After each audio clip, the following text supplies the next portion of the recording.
नाज़रीन नवामी न्यूज़ में खबरें सिलसिलो जारी है। वक्त काजी अहमद मां खबर ॾींदा तालो तो 1 महीनो अॻु पुलिस हथां यूनिवर्सिटी मां खंबे गुम कयल शागिर्द शहीद इरफान जतोई के सखर पुलिस जे कूड़े मुक़ाबले में गोलियों हणी नाक मारण क़त्ल करण खिलाफ जतोई इता तालका काजी अहमद जे सॾ ते एडमोर पेट्रोल पंप वटां हिक वरी पुरअमन एहतिया रैली कढी मुज़ाहिरो कयो वियो। रैली में सियासी समाजी तंज़ीमुनि सिविल सोसाइटी शागिर्दनि साफ़िन समेत शहरिन वॾे अंग में शिरकत कई। रैली में शरीक मुज़ाहिरीन जे हथनि में पिना फ्लेक्स ऐं प्ले कार्ड खयल हुआ जंहिं ते शहीद इरफान जतोई जे खून सां इंसाफ़ ऐं वारसनि सां इंसाफ़ कयो। क़त्ल में मुलविस मुख्य किरदार अदा कंदड़ सखर जे एसपी इरफान समूह ऐं एसएचओ निसार शाह खिलाफ कार्रवाई करे मथिस क़त्ल केस दाख़िल कयो वञे जा नारा लिखियल हुआ। रैली शहर जे मुख़्तलिफ़ रस्तनि चौकनि तां थींदी। तालका प्रेस क्लब ऐं प्रेस क्लब काजी अहमद अॻियां पहुती जिते धरणो हयो वियो। मुज़ाहिरीन पारां एसपी सखर इरफान समूह ऐं एसएचओ निसार शाह समेत क़त्ल में मुलविस एहलकारनि खे हटायो ऐं इरफान जतोई जे खून सां इंसाफ़ कयो जा ज़ोरदार नारा हया विया। उन मौके ते खिताब कंदे मलंग जतोई इंजीनियर अब्दुल गफ्फार जतोई एसयूपी जे धणी बख्श कलोई सिविल सोसाइटी जे डॉक्टर शबीर चांडी ऐं ॿियनि खिताब कंदे चयो त पुलिस शागिर्द शहीद इरफान जतोई खे 1 महीनो पहिरियां जामशोर यूनिवर्सिटी जे हॉस्टल मां खंबे गुम कयो हो ऐं बाद में खेस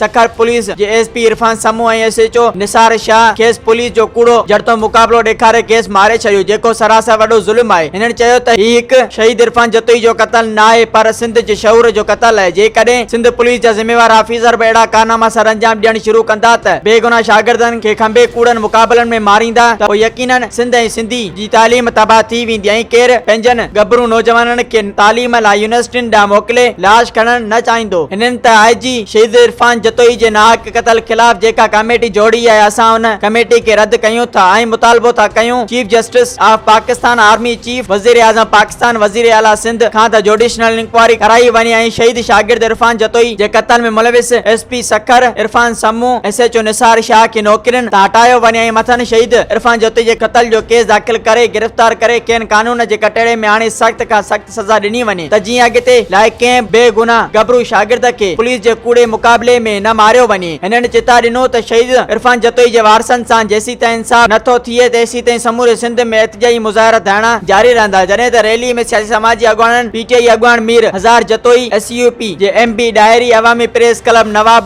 वली मोहम्मद जे सदर गुलाम हुसैन कुंबर समेत सिविल सोसाइटी समेत शहरिन शागिर्दनि सहाफ़िन वॾे अंग में शिरकत कई। मज़ीद खबरों और तफसीलात के लिए विजिट करें हमारी वेबसाइट www.awamiNewsHD.com।